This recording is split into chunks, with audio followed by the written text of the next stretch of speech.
Вчера на градскиот стадион во Штип се одигра пријателски надпревар помеѓу младинската екипа на Брегалници и македонската репрезентација до 17 години. Младинците беа поразени со резултат 6:0.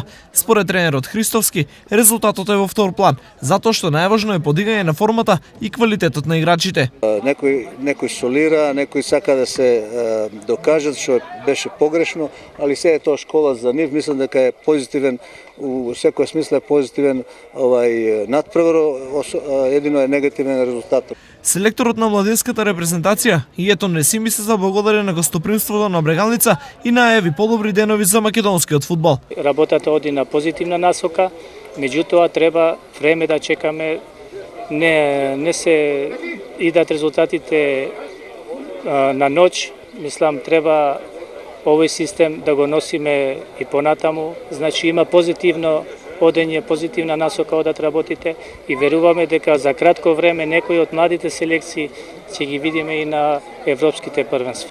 Со новите промени во Фудбалската федерација на Македонија, секоја генерација има можност да работи со посебен селектор, што е и предуслов за успех.